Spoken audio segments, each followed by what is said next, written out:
is something that's not there I'm trying to get, right? But let's unlock it. And so readings today, one is from Mark chapter 6, a few verses. It's a part of a story. You've heard the story where Jesus feeds the 5,000, right? 5 loaves, 2 fishes, 2 small fish. We don't always hear this part leading up to it. And so I want to take a look at that today. And then there's another quote. So first, this quote, a woman by the name of Gabby Kovalenko, very fascinating metaphysical teacher. Gabby Kovalenko says this: anything you hate is teaching you unconditional love. Anything that angers you is teaching you forgiveness and compassion. Anything that annoys you is teaching you patience. Makes sense. And then in Mark chapter 6, this is verses 30 through 37.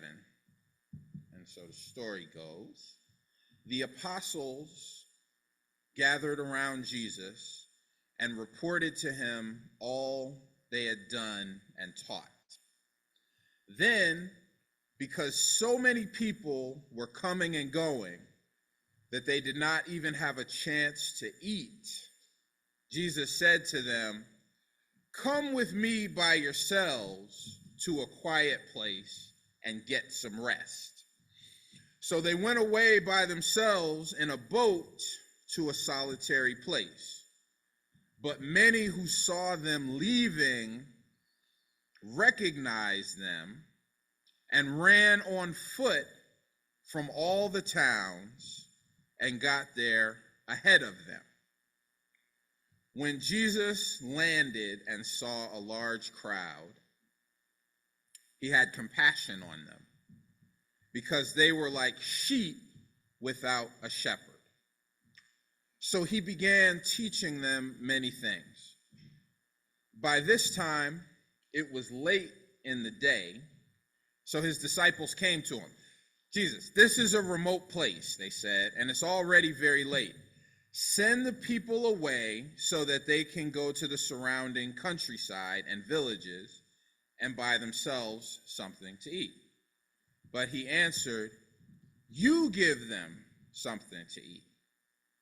They said to him, "That would take more than half a year's wages. Are we to go and spend that much on bread and give it to them to eat?" Stop there. And I read this other one, right? Anything you hate is teaching you unconditional love. Anything that angers you is teaching you forgiveness and compassion. Anything that annoys you is teaching you patience, right?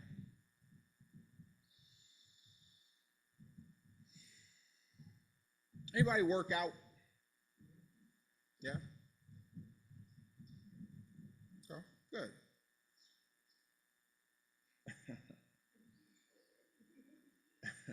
No, that's good. It is. It's good. And I met a person recently, very developed bodybuilder, advanced. You've seen it before, right? Muscles on muscles, right? Everything's, yeah, right. Look good, right? And so I was just complimenting the person. I said, looking good. That's really great. And I wish I looked like that. And they said, "It's in there. You have it. It just hasn't been unlocked yet, right?" I said, "Okay." I said, yeah. I said, "No, I wish I looked like that, though." Right. And they said, well, you have it in, there's just one thing you got to do. And I said, I know, lift weights, right? And he said, "No, not just lift weights. And I said, what, diet? But no, lifting weights. But it's not just the act of lifting weights. You know, this is heavy, I can lift it. That's not it. They introduced me to a word. The word is hypertrophy. Hypertrophy, it means overfeeding or overstimulating, in this case, a muscle. It's not just about lifting weights. You have to lift weights in order for you're going to be sore the next day, right? So you're working out, and when you get to the point where it's really starting to get hard, now those fibers are tearing, and they tear apart, but then when they heal, the muscle, the cell is bigger than it was before. It was pushed to a point of failure. It breaks down, and then when it heals, it comes back bigger and stronger than it was before. And it is by continuing to repeat that process that muscles grow. Okay? That makes sense? So when you're lifting weights and you say, oh, well, you know, I'm going to be sore tomorrow. Really, that's a very good thing. You're on your way to growth. You're on your way. You have broken it down to a point where it has to, your body will heal. I mean, we got a healing mechanism. That's just what it does. The body doing what it does, you push it to a certain point, and then it will, as it heals, to get back to a point of stability, of stasis, the muscle is bigger than it was. You continue that process, and after a while, now you got muscles all of a sudden. And if you've worked out and you're going from nowhere, and then one day just one little muscle pops out, and you say, wait a minute, right? And that is the process. That is how it goes. Now, why would anyone want to put themselves through that? Why would anyone want to, I'm just saying, why would you tear your muscles apart, the fibers of your muscles? It sounds kind of brutal, actually, to tear the muscles. Why would anyone do that? What do you get from that? Well, clearly you gain stability, you gain strength, you gain endurance, right? And that's on the physical level. Now, so physically, we're lifting weights, we're trying to get to a point of hypertrophy, which is where the muscles break down so that they can build back up. So just like there is a physical hypertrophy, there is also an emotional hypertrophy, right? There is a psychological hypertrophy. There is a mental hypertrophy. There are points in life. There are points in dealing with other people. There are points in confronting financial realities. There are points in getting a diagnosis and it strikes fear in our hearts. There are points of being alone, feeling down, all of these things where you are being stretched beyond the point of comfort. You ever have someone in your life, and I mean, I could deal with them for a minute. They really aren't even that heavy, but, you know, I could deal with them. But, you know, if I got to deal with them for too long, I'm like, yeah, you know what? I'll see you later. But that is the point. See, now, lifting weights, you cannot, if you want to build it up, if you want to achieve hypertrophy, you're starting to lift, and as soon as you go, oh, wow, that's heavy, you can't stop at that moment. As a matter of fact, that's when you're really starting to bust in small doses. Well, yeah, that's like saying, yeah, I mean, I can lift this 10 times, but, you know, don't give me 50 pounds, though. I can lift this. I can deal with them in small doses. And that's fine. It's our choice to deal with who we want to, don't deal with who we don't want to. But you got to understand, life is everyone who is in our life, every situation that comes, every financial reality, every upset, every diagnosis, whatever it is coming at us in the workout room of life. not to break us. Now, there are some weights in the workout room that if I get up under it too soon without enough training, it could crush me. But guess what? The trainer, if I'm working with a trainer, they'll make sure I don't get under something. I'm not going to sit under 7,000 pounds and get crushed. But they will also make sure it's not too easy for me either. And they'll say, yeah, right where that point where you kind of don't think you can do it. And then if you really work out, you get to a point where you get to that point of, I'm not going to be able to do it. But something says, just do it anyway. And you're able to get that last one up. And then you say, wow, I'm stronger than I thought. And not only are you stronger than you thought in that moment, but the breakdown that has been caused as the body doing what it does to heal it, you're going to be even stronger than that. You are setting yourself up for greater stability, greater endurance, greater strength, greater power.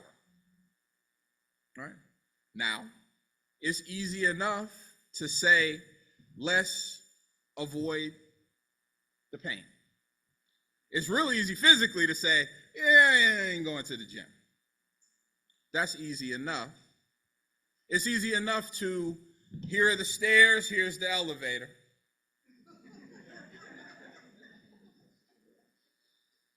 It's easy enough to just naturally, I'm going to try to park as close as possible to where I got to get out and go. Why? Naturally, so I don't have to walk so far. Of course. Ain't nobody's running.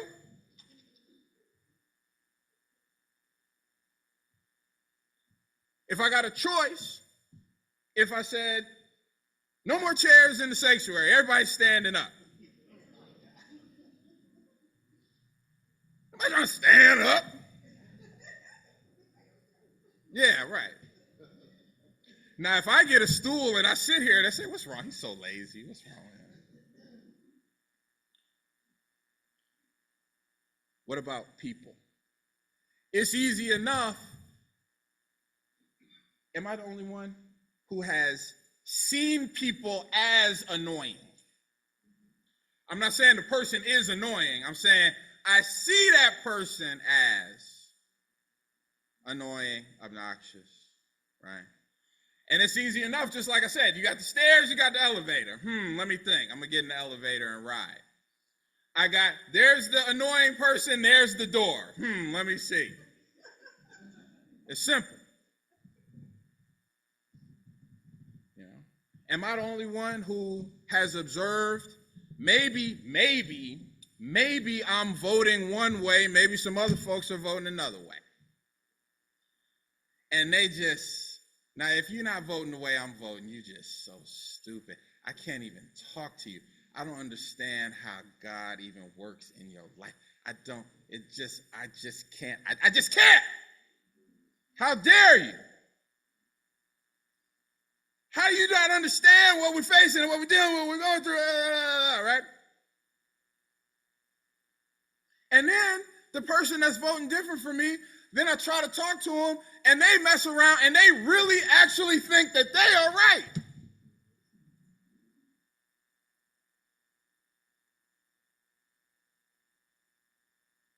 Could this be that an opportunity to get in the workout room?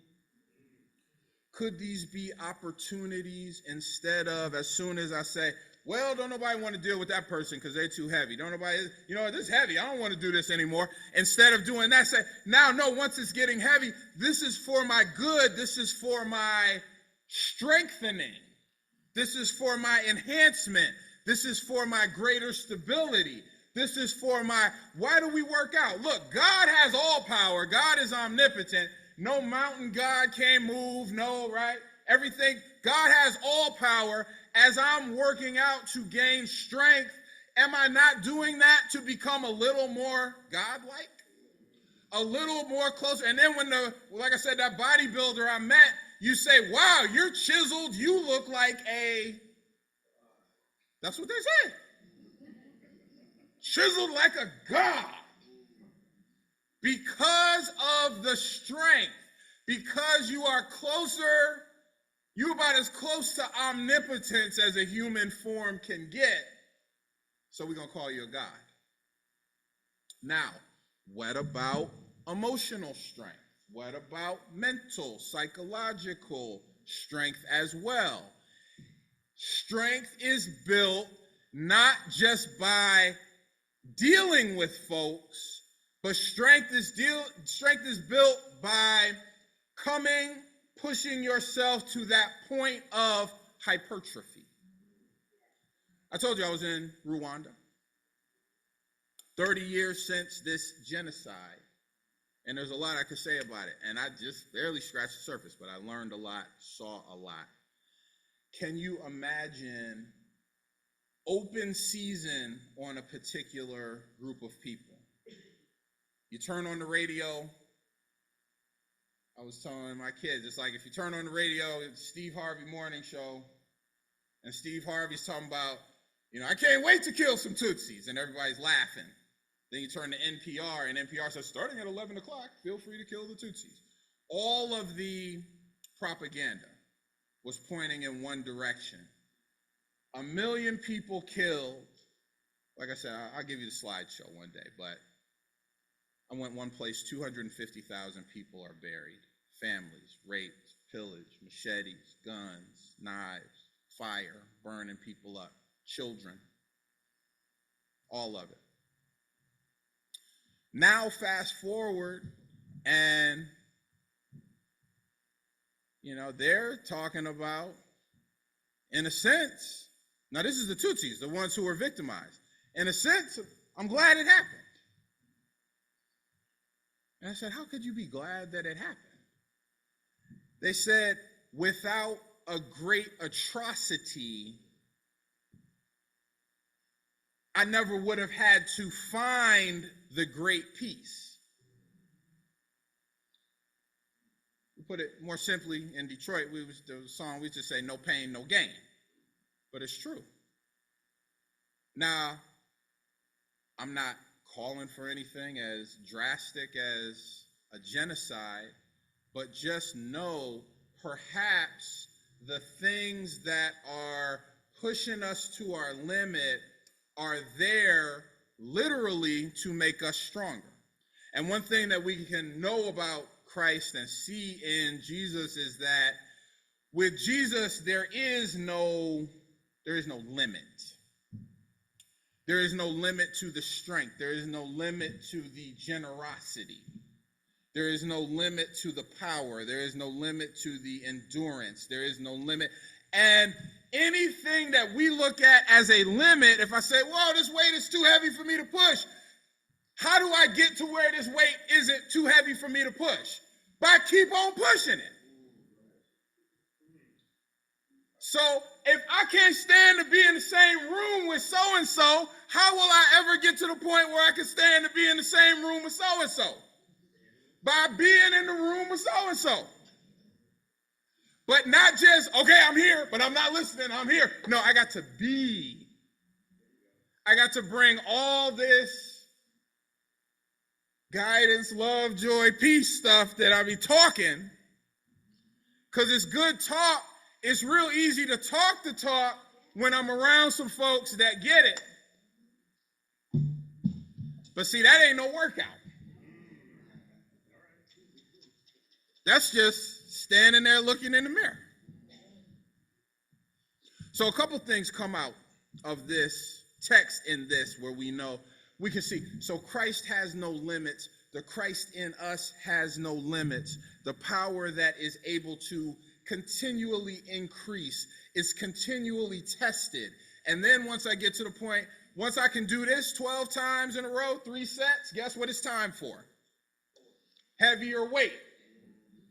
Or I could go 4, or I could go heavier weight. It depends. If I'm trying to build the endurance, then I'll go 4 sets with the same weight. Where 3 weeks ago, I could barely do just a few of these, but now I'm doing 4 sets of 12. Or if I want to build the cells of each of the muscle cells to continue to become larger, I'm going to put some more weight on it.